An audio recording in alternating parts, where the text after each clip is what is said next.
Planung von meiner Reise, die beginnt oft schon im Herbst. Bei dem Wetter gibt es einfach nichts Besseres, als sich auf ein neues Abenteuer vorzubereiten, Karten zu studieren, die beste Route auszutüfteln und am Computer zu recherchieren. In Gedanken bin ich dann immer schon unterwegs, in den Tälern und auf den Gipfeln der Alpen.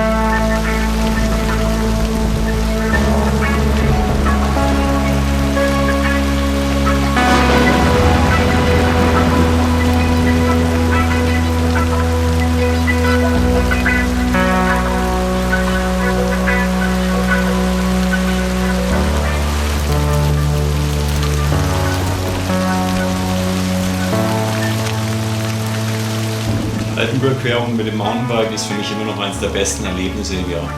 Eine Woche lang allein sein mit der Natur und deinem Bike, eine Woche lang leiden, schwitzen, hungern, an deine Grenzen gehen und die traumhaft schöne Hochgebirgswelt erleben. Das ist einfach durch nichts zu ersetzen. Bei dem Mistwetter zu Pfingsten dieses Jahr habe ich die ganze Zeit genutzt, um den letzten Feinschliff an meiner Transalp-Route vorzunehmen.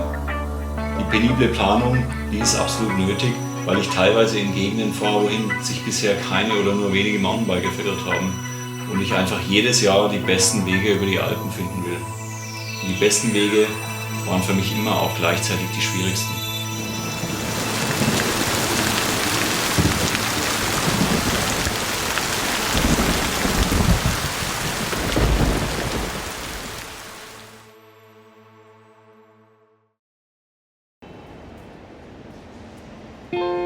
Turn me on, flip me off, like I'm your tool. The world doesn't need fools like you.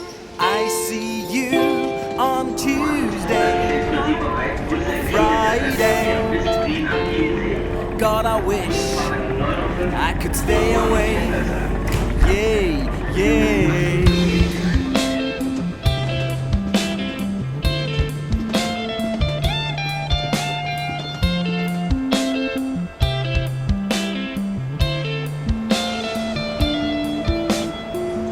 Lock me up, set me free independently.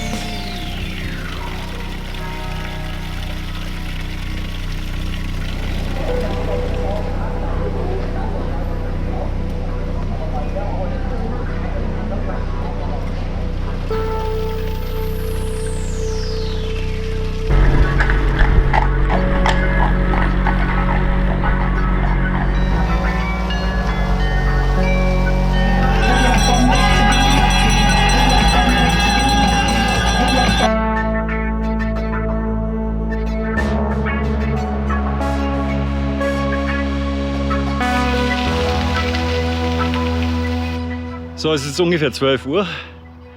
Die große Alpencross-Tour 2013 beginnt.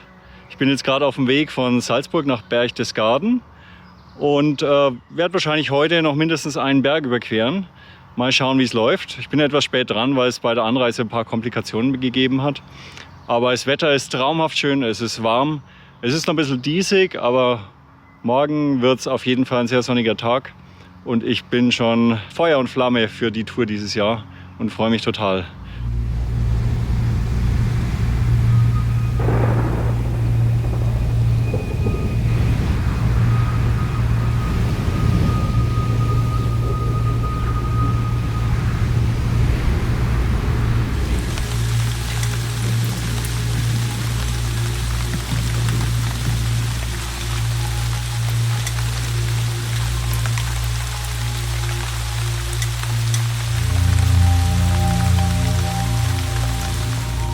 Ja, jetzt hat mich unterwegs zur Torre Najoch ein Gewitter überrascht. Es hat jetzt angefangen ziemlich stark zu regnen und zu blitzen und zu donnern. Und da habe ich mich kurzfristig entschieden, in der Schneibsteinalm unterzukommen und mir da ein Zimmer zu nehmen.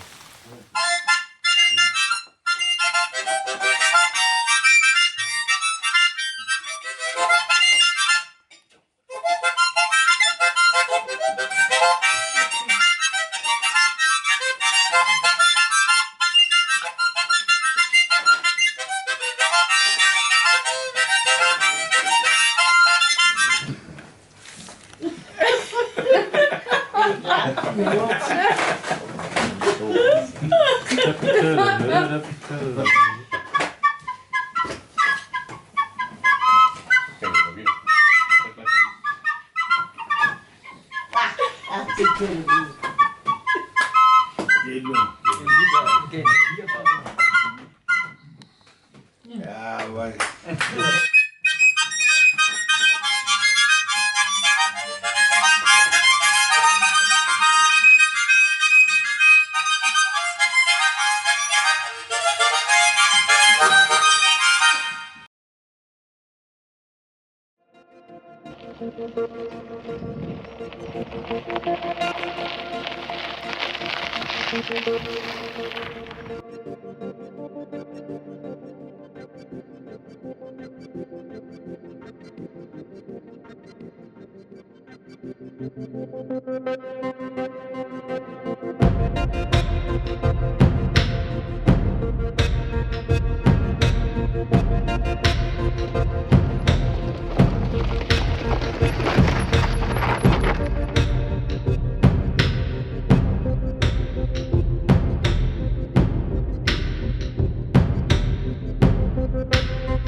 Komm, gehen wir.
So, ich habe es jetzt doch noch geschafft, mich einigermaßen trocken unter meinen Tarp zu retten. Und es regnet immer wieder. Es hat vorhin gewittert und wow, ja, es gewittert immer noch. Ich bin froh, dass ich hier einigermaßen geschützt bin. Ich bin in der Nähe von einem Gebirgsbach und ich werde jetzt hier die Nacht verbringen.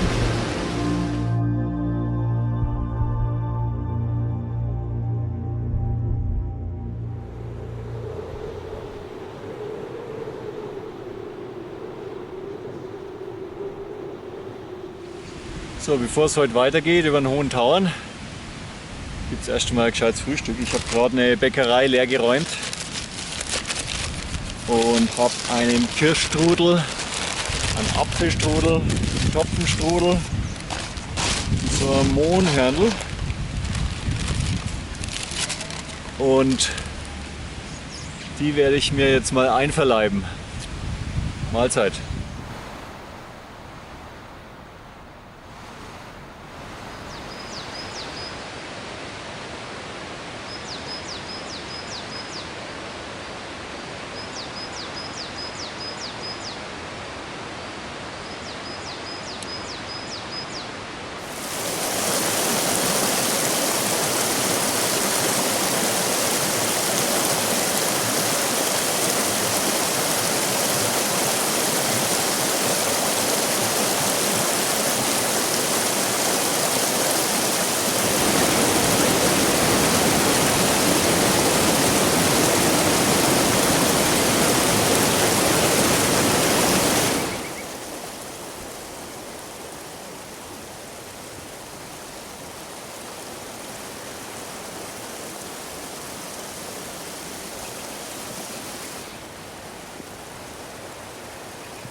Boah, das ist brutal hier hoch zum Hohen Tauern.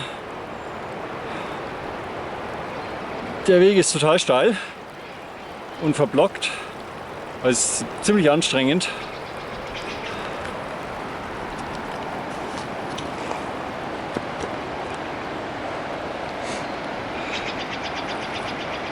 Da irgendwo zwischen den Felsen geht's hoch.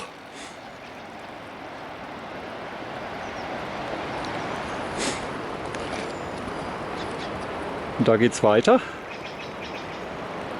Irgendwo da hinten entlang. Also ich hoffe, dass der Weg im Verlauf noch ein bisschen besser wird. Sonst wäre das wirklich eine brutale Sache heute.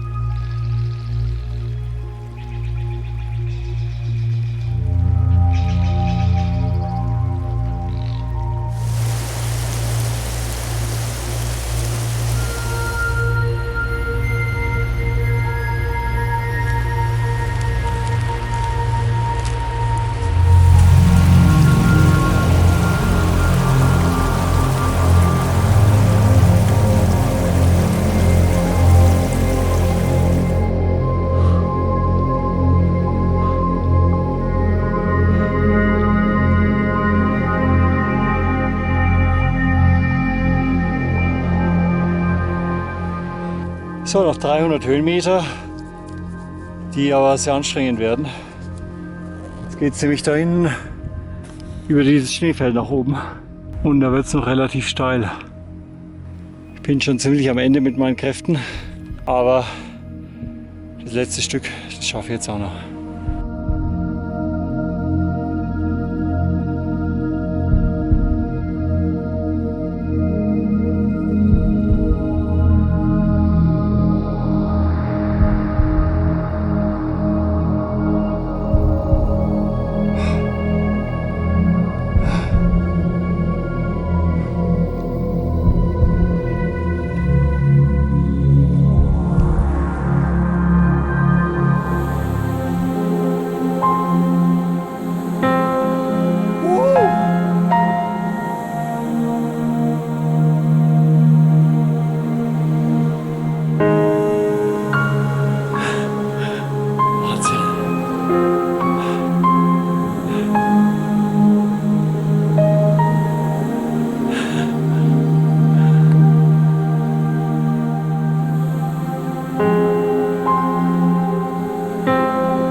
flip me off, turn me on, like I'm your tool.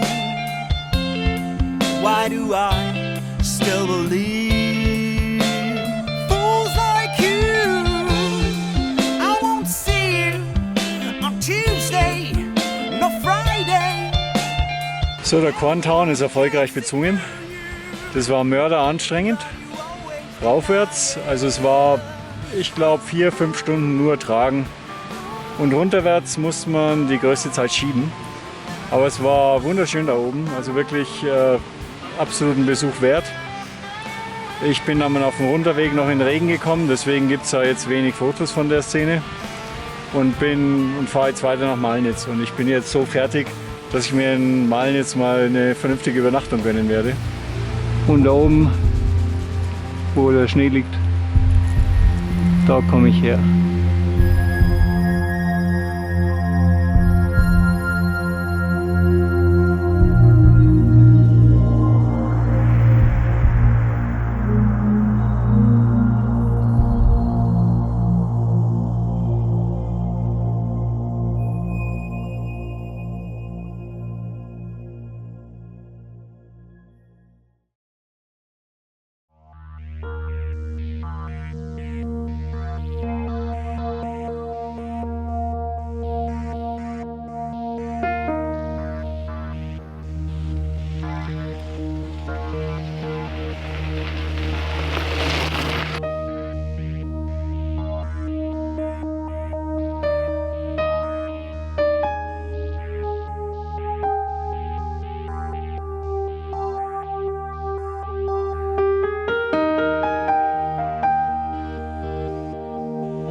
So, ich bin jetzt im Gailtal in Kärnten und es steht heute noch der Achomitzer Berg an. Jetzt muss ich mal schauen, wie weit ich es heute noch schaffe. Es ist schon Mittag. Es ist sehr warm, schwül. Ich denke, heute Abend wird es mal wieder gewittern. Mal schauen, wo ich die Nacht verbringe.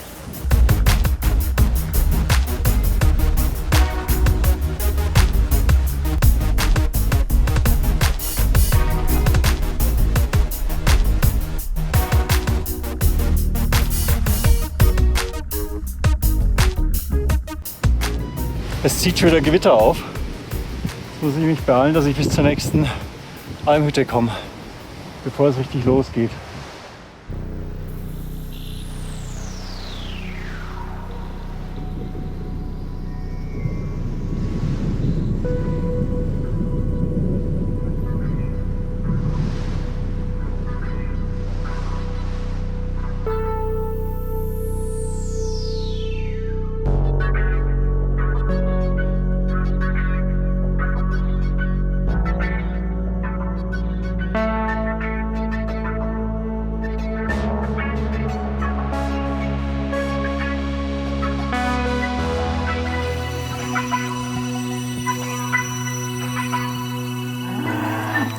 Ja, das Gewitter hat sich verzogen. Ich bin oben auf der Achomitzer Alm und jetzt fahre ich heute noch runter nach Campo Rosso und mal schauen, was sich da ergibt.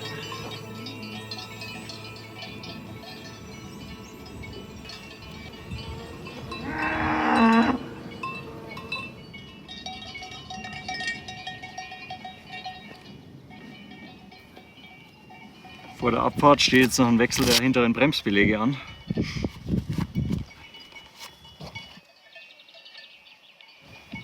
Die bremsen nämlich überhaupt nicht mehr.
Bevor mich jetzt die Schnaken auffressen, verschwinde ich mal in den Schlafsack.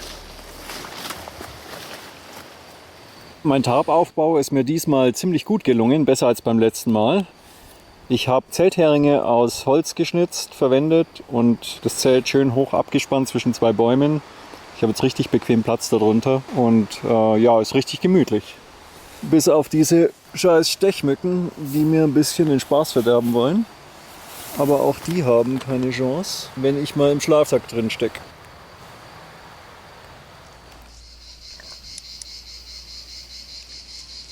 Ich weiß es nicht. Es sind tatsächlich Wildschweine hier.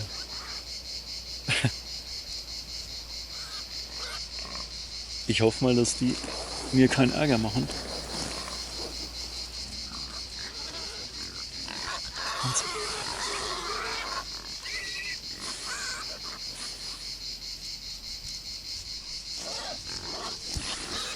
Die sind total nah am Zelt.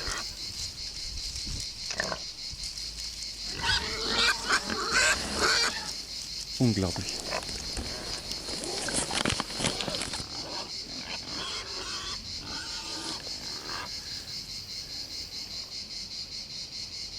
Ja, ich hoffe, die lassen mich in Ruhe schlafen und fahren nicht mit meinem Radl davon.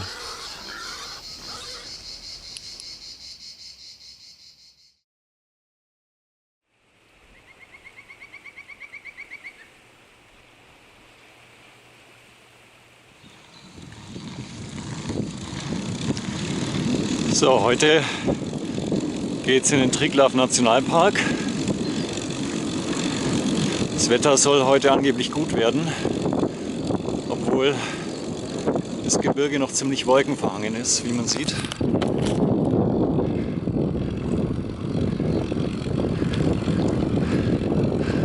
Aber ich vermute mal, dass die Wolken noch abziehen werden.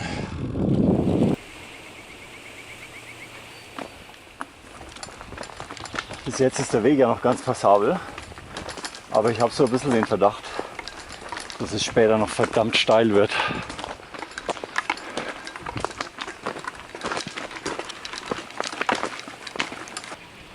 So, ich bin jetzt am Ende von dem Talkessel angelangt und bin umgeben von riesigen Felswänden. Und ich frage mich gerade, wo da der Weg ist. Und wie zum Henker man da irgendwie ein Fahrrad hochbekommen soll.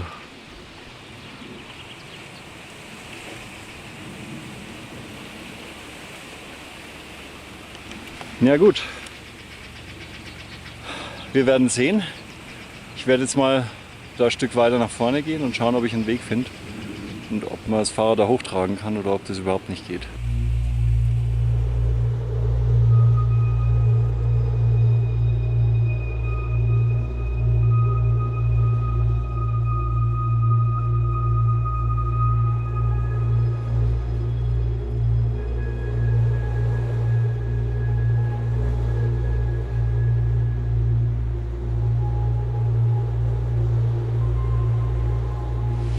Durch die Rinne da oben geht es hoch, über das Schneefeld. Und da geht es da hinten links rein, vermute ich mal. Das Schneefeld wird wahrscheinlich ein bisschen schwierig zu überqueren sein. Ich werde es mir mal aus der Nähe anschauen.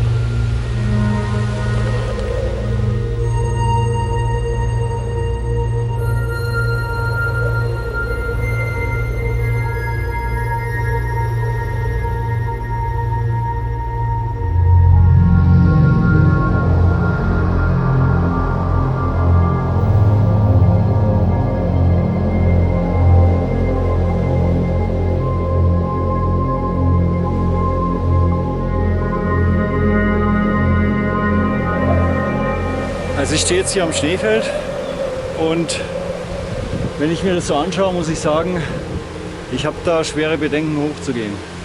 Das ist nämlich sehr steiles Gelände und mit dem Fahrrad auf dem Buckel, wenn man da abrutscht, dann verliert man den Halt und kann sich nicht mehr bremsen. Also da ist dann wahrscheinlich vorbei. Das ist schon ohne Fahrrad wahrscheinlich schwierig genug. Deswegen werde ich jetzt umkehren und mir eine alternative Route suchen. Da geht es das Schneefeld hoch.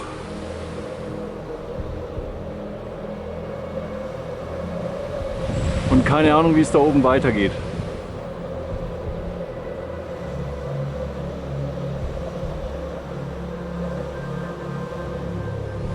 Und da bin ich jetzt hochgeklettert. Ja gut, muss ich jetzt halt wieder zurück.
bin jetzt auf einem genialen Trail von Vrčić runter ins Soča-Tal gefahren.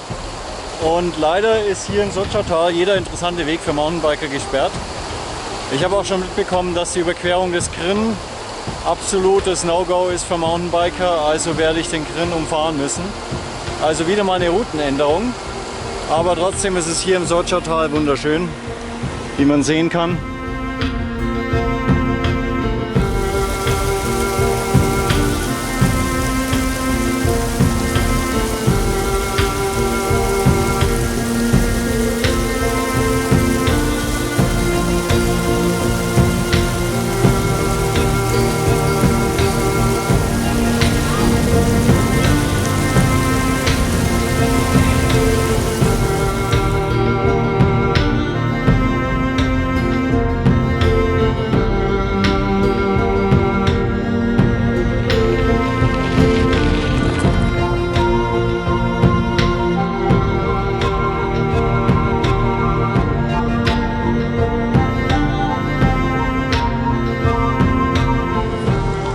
Ich bin jetzt, um der Straße auszuweichen, ein bisschen hier die Soča Trails gefahren. Und ich muss sagen, das hat ziemlich viel Spaß gemacht. Ich bin jetzt nur am Überlegen, wo ich die Nacht verbringen soll, weil die vielen Niederschläge in der letzten Zeit haben die Gegend hier um die Soča in eine reinste Sumpflandschaft verwandelt. Und ich vermute mal, dass es da wieder massenweise an Stechviechern geben wird, die mich heute Nacht auffressen wollen. Und darum werde ich jetzt wahrscheinlich ein Stückchen weiterfahren und nach einer anderen Möglichkeit suchen.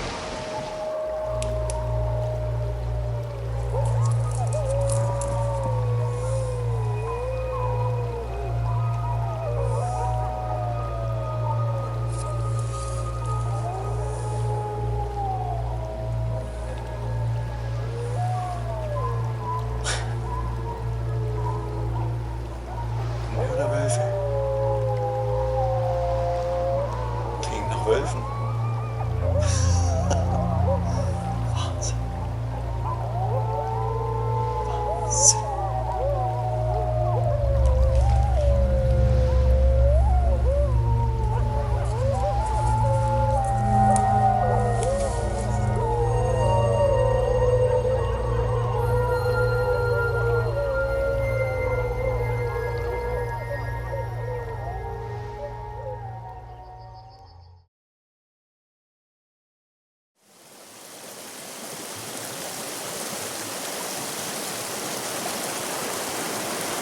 Tja, da sollte eigentlich mein Weg weitergehen, aber da ist eine Mure runtergegangen und der Weg ist jetzt einfach verschwunden.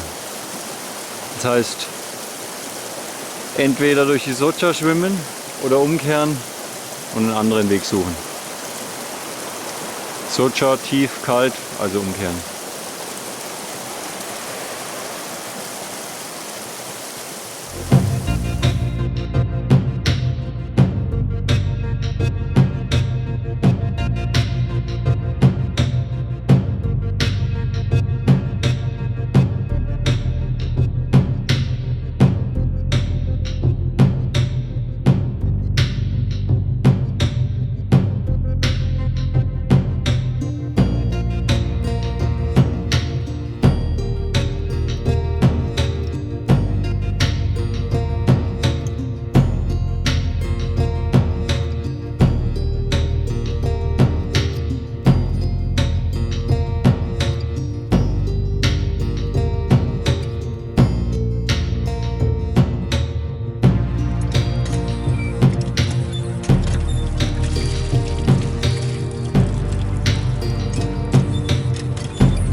Der letzte nennenswerte hohe Gipfel auf meinem Alpencross.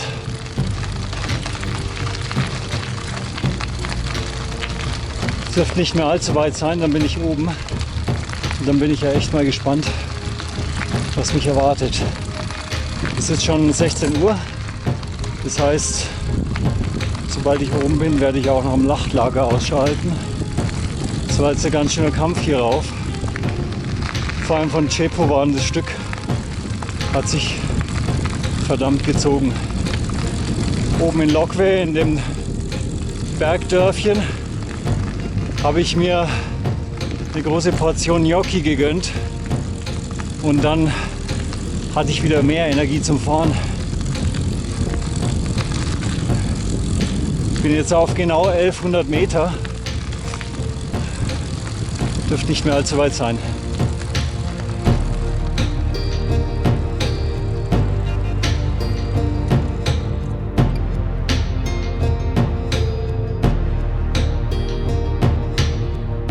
Wahnsinn, Leute. Ich sehe das Mittelmeer.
Wow, vom Caven runter, der Trail, der war gigantisch, total eingewachsen, aber sehr steil, trickreich, schwierig zum Fahren, hat wirklich enorm viel Spaß gemacht.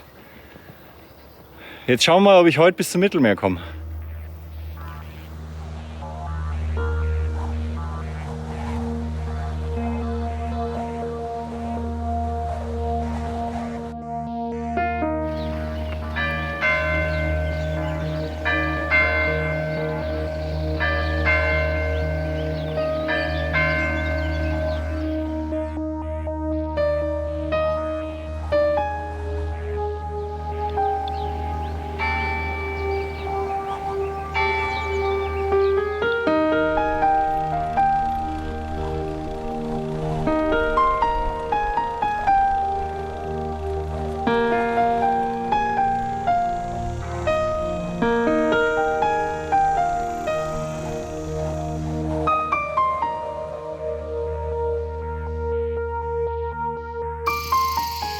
Es ist irre.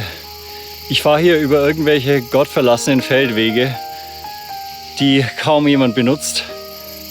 Und die Grillen zirpen um mich herum wie verrückt. Und ich spüre jetzt schon die leichte Brise vom Meer heraufwehen. Traumhaft schön. Bald bin ich in Santa Croce und dann am Mittelmeer.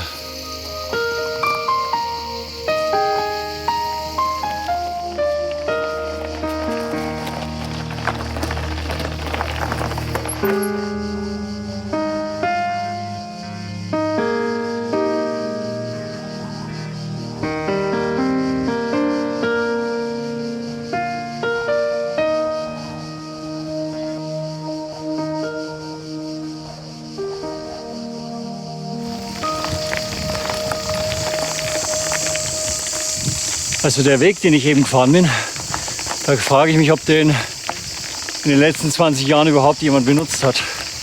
Das war wie durch einen Urwald. Ganz klasse. Die Gegend hier ist total einsam. Ich habe hier echt einen guten Track gefunden, abseits des Verkehrs. Und es macht richtig Spaß, hier zu fahren.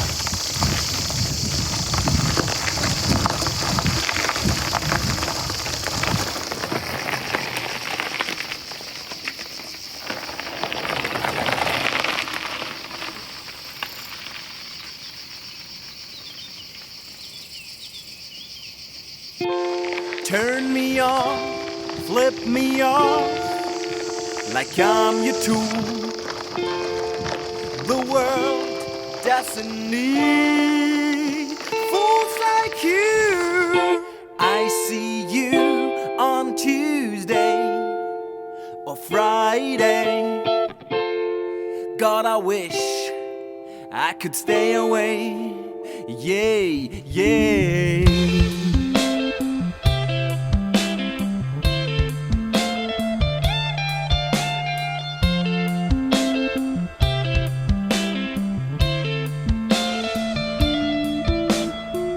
Lock me up, set me free independently.